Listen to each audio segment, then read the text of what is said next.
Selamat datang kembali di channel Borneo Trader. Di video kali ini saya akan menganalisa untuk perkembangan pergerakan ISG awal Mei minggu depan, juga saham-saham dari sektor komoditas. Langsung saja ke indeks. Indeks hari ini ditutup di harga 6.807, menguat 0,6%. Dan transaksi sampai saya buat video ini di 11,3 triliun. Tutupannya di 6.815, ditarik 8 poin. Langsung saja ke teknikanya. Bagus. Sebenarnya menurut saya ini peak. Kemungkinan besar peak minggu depan ada potensi, menurut saya, disclaimer ya. Gambarannya masih sama. Kalau Bapak Ibu lihat analisa saya sebelumnya itu ada berpotensi ISG itu minggu depan mungkin Senin masih naik dikit, terus koreksi. Ya perkiraan saya koreksinya mungkin sampai 6.500, 6.400, terus saya ya. Ini skenario 2 yang saya perkirakan, atau skenario 1 dia naik sampai 7.200, tapi itu menurut saya agak terlalu kuat dan koreksinya di atas ini, atau dia koreksinya di sampai jebol. Kalau sell in May-nya terlalu kuat, tiba-tiba ada sentimen ya ke 6.000 lagi. Itu ya. Wah, ini gambar-gambar seperti ini ya anak kecil juga bisa. Ya sebenarnya ya seperti itu pergerakannya. Kita tinggal menggambar aja kira-kira arahnya kemana. Kalau misalnya Senin Selasa mulai koreksi, jebol lagi 6750, ya plan 2 yang akan terbentuk. Nah, kalau plan 2 yang akan terbentuk, Bapak Ibu cari saham-saham yang terkorelasi dengan ISG. Kalau ISG dekat-dekat support, cari saham-saham yang dekat support yang terkorelasi dengan ISG. Itu beli dan rebound TP, tektok aja dulu di Mei. Ya. Karena hari ini hari terakhir perdagangan mingguan. Kita lihat time frame mingguan. Volume lumayan. MACD bagus arah ke atas, tapi kan udah 4 minggu naik. Biasanya apalagi sentimen gak terlalu kuat, itu ada potensi koreksi dulu minggu depan, kemungkinan besar. Ya, koreksi dulu. Jadi itu aja dulu untuk ISG saat ini. Ya mudah-mudahan aja plan 2 aja yang terbentuk, nggak sampai plan 3. Dan bahkan mudah-mudahan ISG kalau time frame weekly-nya, kalau time frame daily ya menguji 7.200. Harapannya sih naik terus ya. Siapa yang mau turun? Tapi ya itu skenario 2 yang terbentuk tuh menurut saya bisa sideways di bawah 6.800. Nih 2, nih 1, 3. Ya, itu. Untuk ISG itu aja. Apalagi Bapak Ibu lihat ISG tuh naiknya V-shape, belum ada membentuk swing low. Swing low tuh yang seperti apa nih? Swing low. Tapi ini swing low-nya kedalaman karena downtrend kan kedalaman. Mestinya swing low itu ya seperti ini aja. Nah, ini ada ngebase kan koreksi. Nah, seperti ini. Jadi kalau dia ngebase koreksi di sini, ya itu menarik. Ya, kita lihat aja untuk ISG. Tapi apakah ada selalu peluang? Selalu ada peluang. Nah, bagi Bapak Ibu yang mau coba lihat saham-saham pilihan Borneo Trader, hari Minggu besok, tanggal berapa? Tanggal 4 saya akan buatkan video, tapi khusus yang join di external community YouTube. Baik yang dari trader semi-pro dan pro trader, itu minggu pertama saya akan buatkan video pertama untuk 2 grup itu. Tapi kalau Bapak Ibu mau live trade setiap hari, itu bisa join di external community Stockbit dengan minimal saldo. Biar bisa masukkan kode itu R41778, di mana di menu profile scroll ke bawah ada tulisan external community. Nah, biar bisa join, tap join itu harus minimal trading balance, atau yang biasa dibilang cash di RDN itu minimal 10 juta. Itu bisa pencet. Pengguna lama, pengguna baru bisa, dan itu tidak permanen. Ya, kalau Bapak Ibu merasa nggak cocok, tampilannya jelek, mungkin ya Bapak Ibu bisa aja nggak bergabung lagi, ya keluar cari external community yang lain. Karena di Stockbit tuh banyak external community. Salah satunya punya Borneo Trader. Ya, kalau tertarik silakan. Kalau memang nggak cocok ya nanti bisa keluar juga. Ya, syarat keduanya Bapak Ibu minimal transaksi beli jual sebulan itu 50 juta minimal. Ya, beli dan jual akumulasi. Di bawah itu yang mohon maaf saya bisa keluarkan dari grup. Ya, itu. Kalau nggak mau yang ada aturan dan pakai sekuritas lain, Bapak Ibu bisa join di grup swing trader. Itu ya. Jadi itu aja dulu untuk ISG. Saham pertama, Medco yang ditutup di 1045 terkoreksi 0,47%. Sebelum ke technical macro, lihat dulu harga oil. Aduh, harga oil di bawah 60 lagi ya. Menurut saya agak rawan nih bisa dead cat bond. Kenapa dead cat bond? Nih, support kuatnya udah dijebol, dia naik gagal. Bisa nggak double bottom? Bisa nggak tiba-tiba double bottom? Ya kita lihat aja lah. Tapi indikasi menurut saya bisa ke 50 lagi oil ya. Itu aja. Tapi nggak usah terlalu berpengaruh. Kalau mau trading pendek Medco tuh selama, wah ini dia sebenarnya sudah, kalau Bapak Ibu ada yang ke cut loss, tuh saya bilang kalau jebol 1040, 1035 tuh cut loss aja ya. Kalau ada yang ke cut loss ya udahlah. Bagian trading. Belum tentu juga doji seperti ini tiba-tiba rebound. Tapi ya sepertinya bisa bertahan. Ya, sepertinya bisa bertahan. Kalau sudah ke cut loss ya udahlah. Ya, jangan menyesal. Memang saya selalu benar tepat analisa saya dan saya eksekusi saham tuh selalu tepat benar. Gak juga. Nantilah saya kasih contoh brand, saya jelaskan di brand ya. Nah, saat ini Medco ya masih bisa lah kalau Bapak Ibu hot, tapi kalau besok lagi turun udahlah. Jangan harap lagi kalau kena merah, harus rebound dia besok. Minggu depan maksudnya. Ya. Coba lihat time frame weekly-nya. Weekly-nya koreksi ya lebih cenderung ke bawah. Lebih menarik Medco ini di 1980 menurut saya loh. Kalau yang cut loss ya buyback di situ. Bulanannya doji kemarin. Bulanannya bagus April ya, volume bagus. Jadi kalaupun di Mei ini koreksi sebenarnya nggak masalah. Berapa harga support yang harus dijaga? 980. Ingat aja itu. Kalau mau Everest down silahkan disclaimer ya.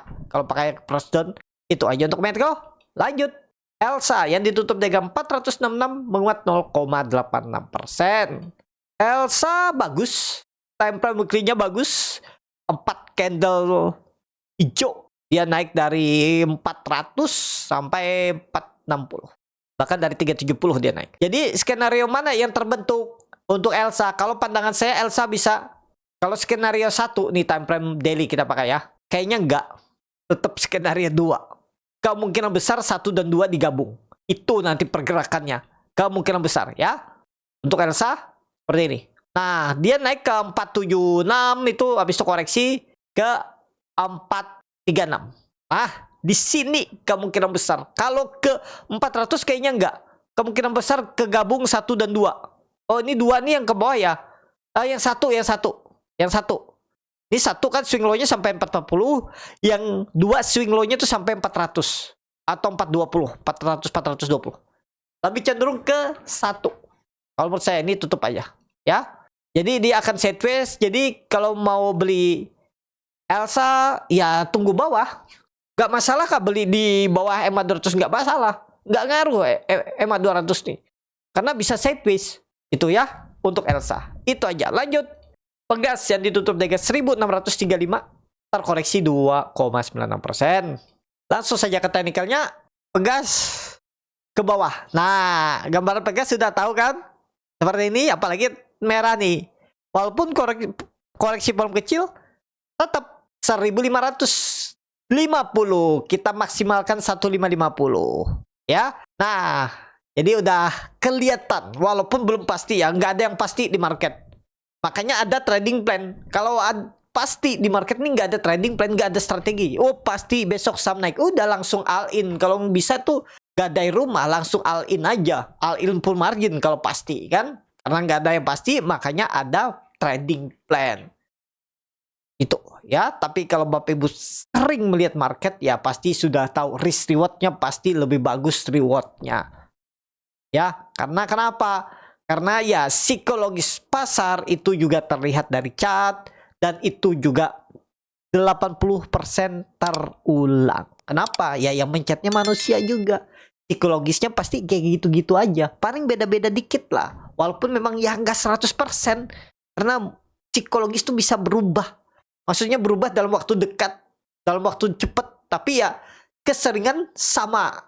Ya. Nah, itu dia time frame weekly-nya lebih cenderung ke bawah. Kalau aku lihat Pegas, tapi ada potensi nggak tembus 1700? Ada, tapi di Juni. Kemungkinan besar Pegas. Lanjut, PGO yang ditutup dagang 915 menguat 0,54%. Asing, nggak ada jual beli. Belum dibuka. Langsung saja ke tekniknya PGO. Mantep ya. Tapi mudah-mudahan lah nggak jebol 900 ya. Pokoknya 895 900 jangan jebol. Mudah-mudahan. Tapi kalau dia jebol tuh agak jauh dalam turunannya. Kemana? Ini dia bisa membentuk pola inverted L shoulder ke 82 ke 830 800 ini. Menyesuaikan ini.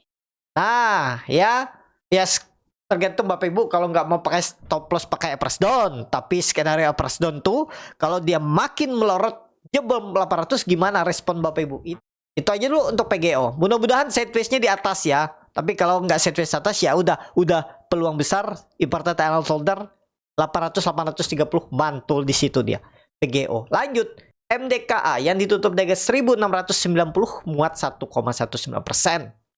MDKA belum kuat menurut saya. Kenapa? XAU naik-naik tipis tapi lebih cenderung bisa ke bawah. Ya. Hati-hati kalau XAU nih sudah di bawah 3240 ya ke bawah. Kenapa? Sudah mematahkan pola symmetrical triangle atau pola pattern back atau apapun itu pola yang Bapak Ibu lihat. Jadi MDKA saya ragu kalau plan 1 yang terbentuk lebih ke plan 2. Dia sideways-nya 1600 tuh jadi support, 1600 jadi resisten, 1400 jadi support. Di plan 2 kemungkinan besar. Tapi kembali lagi itu baru analisa saya, bisa salah. Kalau seperti ini kondisinya saya lebih melihat dia ke plan 2. Coba lihat time frame weekly-nya. Weekly-nya sideways bagus sebenarnya ya. Kenapa? Koreksinya biasa sideways, tapi ya itu market tuh bisa berubah tiba-tiba dibuang dulu. Ya tergantung Bapak Ibu strateginya lah. Kalau mau beli di 1600 nanti price down di 1400 juga silahkan, nggak salah ya. Tembus nggak 1800? Tembus, tapi di Juni kemungkinan besar atau akhir Mei lah kita lihat itu. Lanjut MBMA yang ditutup di 306 terkoreksi 1,29%. MBMA laporan keuangannya udah rilis belum? Coba lihat. Belum ya? Oh ini yang 2024 April kemarin udah rilis ya, udah rilis. Tapi kuartal satunya belum ya, kuartal 1. Ya kita lihat lah secara teknikal MBMA sebenarnya nih kalau ada rilis laporan keuangan hari ini ya itu bisa terbang di Senin nanti. Kita lihat lah ada support minor 300 nih. Ya kalau Bapak Ibu mau spekulasi buy ya 3% buang. Baru nanti buyback mungkin di 260, 270. Itu ya saat ini lebih wait and see kalau saya untuk MBMA. Ada potensi kalau rilis laporan keuangan ya, cuman saya belum update nih. Kalau rilis ya bisa dilompat, cuman bulan April, Mei itu bisa saham-saham tuh lompat. Rilis laporan keuangan tuh selalu pas tutupan market. Jadi kalau bagus lompat, kalau nggak bagus dia drop. Itu ya. Jadi wajar aja. Menurut saya kalau cuman respon-respon seperti itu jangan dikejar. Kenapa? Bisa habis itu area profit taking yang sudah punya dari bawah biasanya itu. Jadi MBMA saat ini lebih saya wait and see, tapi bisa ada peluang bisa rebound. Kalau menurut saya ada peluang bisa rebound ya. Kita lihat, yang penting 300 jangan jebol. Lanjut BRPT yang ditutup di harga 755 menguat 1,34%. BRPT aman. Pokoknya nggak jebol 740 aman. Bisa rebound, bisa sideways, bisa rebound dan sideways di 740 750 support, resisten 800 tektok. Tapi hati-hati kalau dia jebol 740 ya double bottom, kemungkinan besar agak dalam turunannya, bisa ke berapa? 680 lah. Kalau kedalaman, kalau ke 600 sih kedalaman. Palingan 660. Maksimal 640. Tapi lebih cenderung kemana? Kalau ISG aman, apalagi kalau bisa ngegas, nggak koreksi plan 2, bisa lewat 800. Cuman kita lihat respon market dulu. Secara teknikal cukup bagus. Candlenya juga bullish engulfing kan? Bagus. Cuman lihat Senin kalau dia tiba-tiba belok balik arah, hati-hati jebol 740 ya 2%, 2,5% cut loss saja dari harga sekarang. Kalau Bapak Ibu berminat. 2,5% maksimal 3% cut loss. Rewardnya tadi ke berapa? Ya rewardnya ke 800 untuk BRPT. Lanjut. Brand yang ditutup di 6.100 menguat 1,24%. Brand sebenarnya bagus ya, apalagi hari ini doji. Cuman sayangnya ya tutupannya kurang oke lah. Kalau tutupannya ada hammer, ada body hijau, ini kan doji. Kalau ada naik dikit ya 6150 atau 6125 tuh cukup bagus. Tapi ada peluang naik sih. Kalau menurut saya ada peluang naik. Nah, brand ini hari sebelum libur kemarin Rabu itu saya infokan Brand kalau jebol 6.000 TP aja dulu atau stop loss tipis karena kemarin kan kami beli brand ini di 5.900 sampai 6.050. Jadi kalau ada yang beli di 5.900 TP tipis di 5.975. Kalau yang beli di 6.050 berarti cut loss 1%. Saya bilang cut loss, saya pun cut loss, saya infokan cut loss aja dulu. Kenapa saya ragu? Saya tulis alasannya setelah itu. Saya ragu karena dia nggak bisa nembus resisten minornya di 6.000 berapa nih. Ya di 6.150 lah. Saya bilang jual dulu aja. Karena saya juga gawat nih. Kenapa? Karena dia nggak tembus. Takutnya tiba-tiba rilis laporan keuangan pas libur kemarin. Itu jelek. Ternyata laporan keuangannya cukup bagus. Naik 18,7%. Dan ya memang nggak direspon market langsung hari ini. Tapi kemungkinan besar bisa rebound Senin. Ya udahlah, bukan rezeki saya di sini, tapi dapat gantinya dari yang lain. Ya, sebenarnya tadi itu bisa dapat bumi, kami harga mawar kami terlalu agak dalam. Kayaknya nggak dapat, tapi ya sesuai plan lah. Tani bumi itu naik, cuman ya seperti emak-emak di pasar, tawar agak bawah dikit biar profitnya lebih lebar.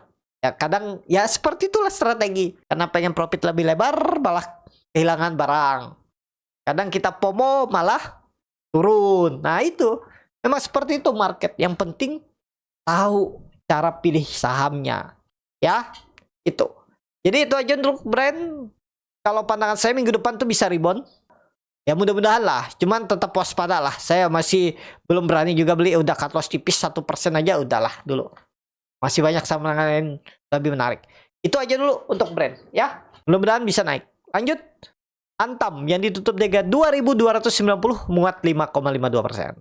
Antam ini sentimen emas, sentimen laporan keuangan, labanya naik 5 kali lipat kalau nggak salah. Mas 1.000 ya, 1.000% naiknya. 10 kali lipat berarti ya. Ya itulah pokoknya. Itu yang jadi sentimen. Kenapa? Karena tahu sendiri sekarang sepertinya perak itu jadi salah satu pilihan setelah emas yang harganya sekarang masih kalau nggak salah di 20.000 apa 200.000 ya? 20.000 ya kalau nggak salah ya. Apa 200.000 tuh segramnya. Nah itu jadi sentimen. Ya kalau nggak salah Antam ada peraknya juga. Walaupun memang lebih ke nikel dia ya. Dan sudah rally tinggi. Jadi saat ini ya sabar-sabar dulu. Tunggu aja swing low-nya. Kalau menurut saya Antam tahun ini tahun uptrendnya. Ya cuman saya nunggu agak bawah nih. Kalau dikasih di 2.000 atau 1.900 atau 1.800 sekalian. Belum berani beli di harga atas. Lebih wait and see dulu. Ya. Jadi yang punya silahkan. Kalau yang mau pakai stop loss kalau udah jebol 2170 tuh bisa pertimbangkan. Atau average down. Karena trennya menurut saya Antam tahun ini uptrend. Kenapa Bapak Ibu hitung? Ya. Dia dari puncak peaknya 2021 dia turun udah 4 tahun. Dari peaknya 2022 itu 2 tahun lebih. Jadi udah saatnya lah bangkit dia. Ya. Udah lama terpurukan. Tuh, kalau dia tembus 2.400 tuh siap-siap gas. Ya, uptrend. Target uptrendnya ke berapa? Bisa 3.000. Ya, sangat mungkin. Kita lihat aja. Apalagi laporan keuangannya pasti makin oke ya. Makin kinclong. Tiap kuartal. Apalagi nanti perak naik. Nikel naik. Emasnya sudah cukup oke harganya. Gas lagi Antam. Ya, menarik Antam diperhatikan. Tapi untuk jangka menengah. Kalau jangka pendek, tunggu nawar bawah. Lanjut. Inco yang ditutup di 2.480 terkoreksi 0,4%. Asing belum dibuka. Inco twist.